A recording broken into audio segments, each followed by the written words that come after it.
Okay, let's look at phase 3 of the 26-week Internet Marketing Plan framework, and that is link building. So if we zoom out here and scroll up a little bit here, we will get to the beginning of phase 3, and that is week 14, major directories.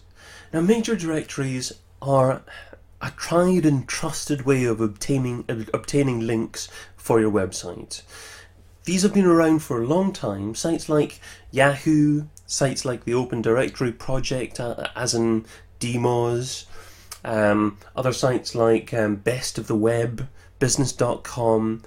If you obtain links on these old trusted directories, and what you're doing is you're saying to Google, look, my link is appearing on this old trusted site with lots of other links to other sites which have been around for a long time.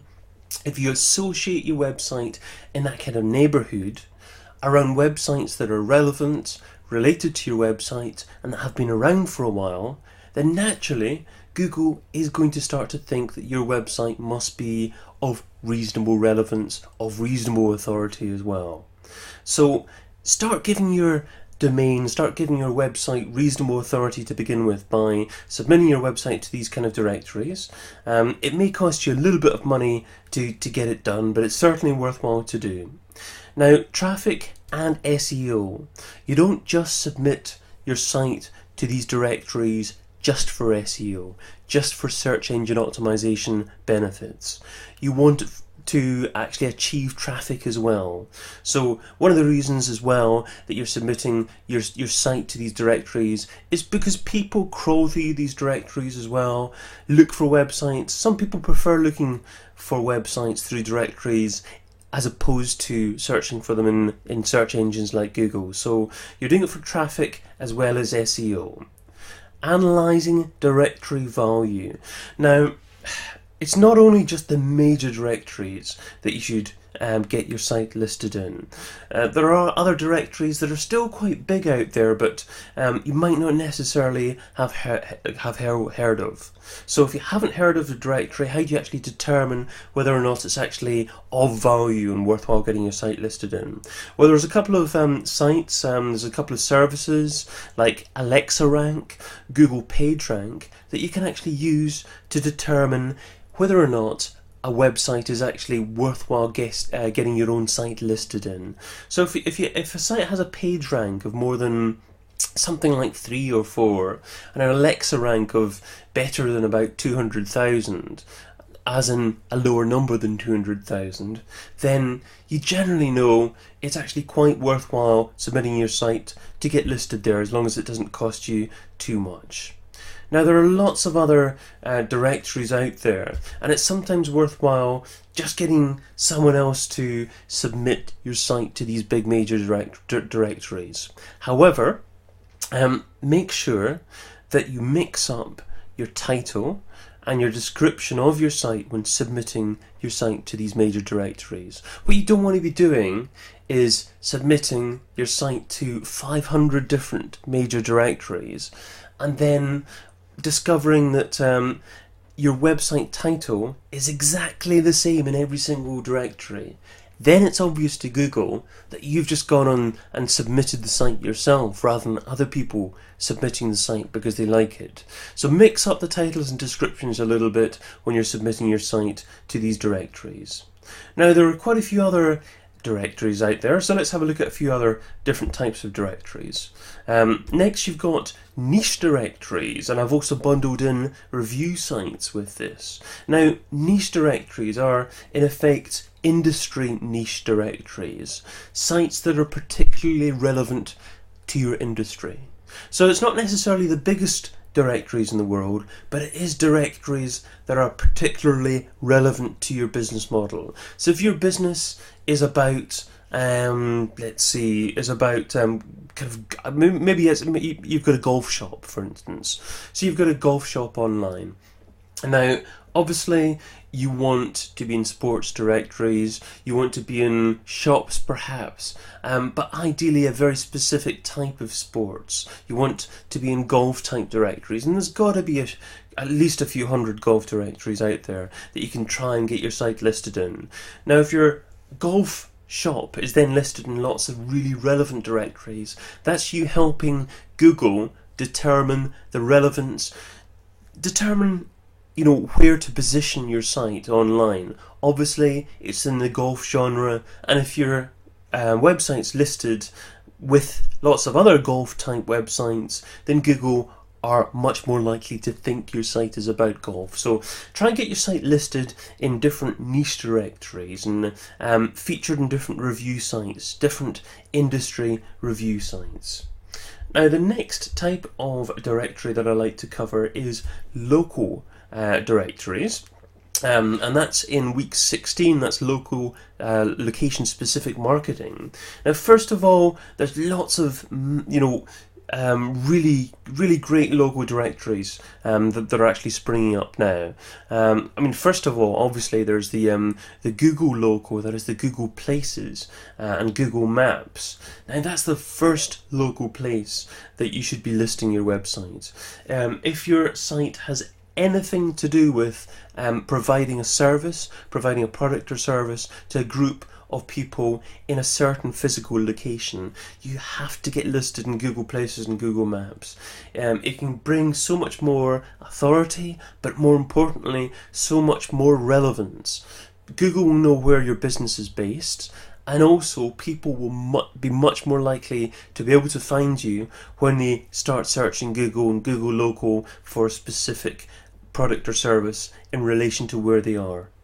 Now, Yahoo Local is a similar kind of service, not quite as popular, but make sure you submit your site to there as well.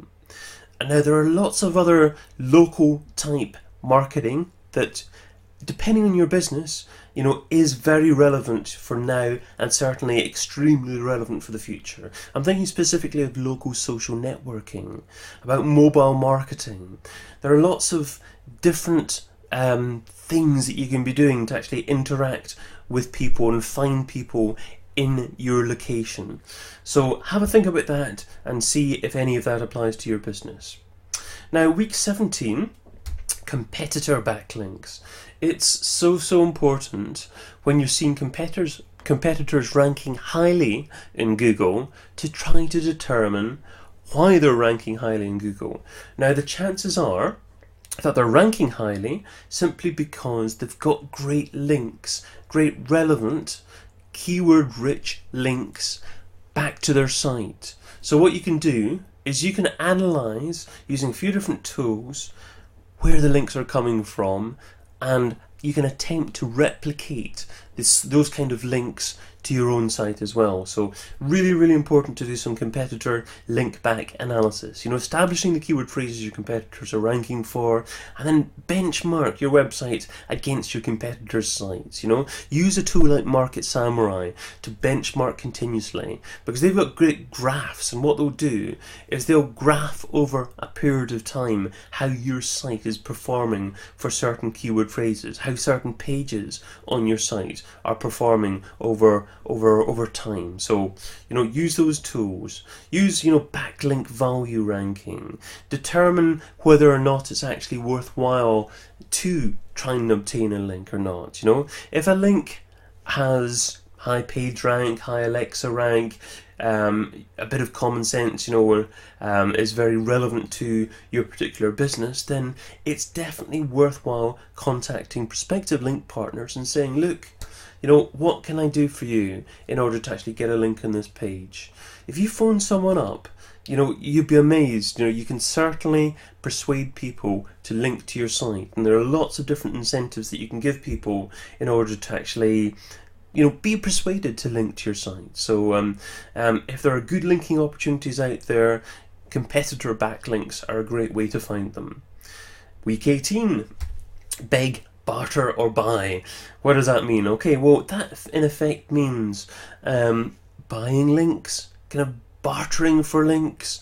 Now, Google do frown upon buying links. However, so many sites out there do it, and what you need to do is think a little bit sensibly and analyze whether your competitors are doing it excuse me, and whether or not they're getting away with it, and if they're getting away with it, how are they getting away with it?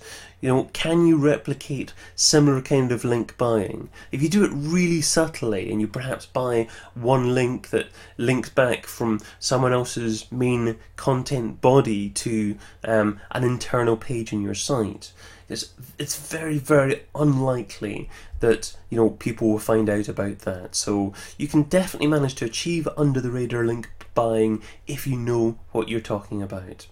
Testimonials are another fantastic way to actually obtain one-way links back to your site. How do you do that? Well, if you buy a product or service yourself, leave a testimonial, but leave your website address as your testimonial as well. And then if you do that, the chances are some sites out there will choose to link back to your site with a live link back to your site.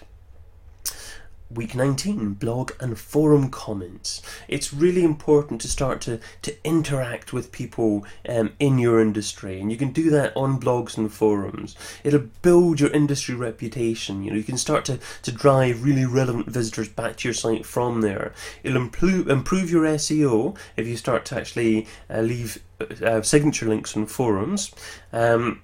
You need to start reviewing blogs and forums for value. Obviously, you don't want to be just commenting on any blog or any forum, especially it needs to be relevant to your particular topic, relevant to your industry, and obviously needs to have at least a few regular visitors in order to attract a few visitors back to your own site. But blog and forum comments, very, very useful form of internet marketing there as well. And let's moving on to week 20. Now, week 20 I've got is guest posts. Guest posts is a fantastic way of building backlinks, but also building credibility and building readers direct back to your site from other people's blog posts. Guest posts will let you become an authority in your industry because you're writing great content, you're getting it published in other blogs out there that are trusted, there are authority figures already in their niches, and once you actually publish a blog post on their blogs, then it's association. By association, you're giving yourself some of that authority as well. So how do you actually get yourself published on other famous blogs out there? Well, you'd be surprised. There are actually quite a few blogs that ask for content, that ask for guest posts.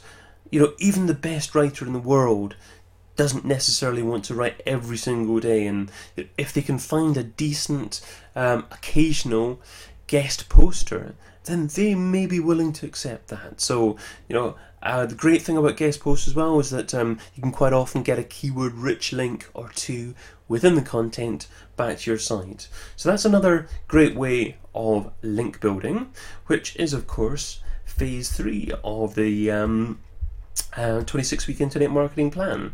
So there we go. So that's phase 3 and link building.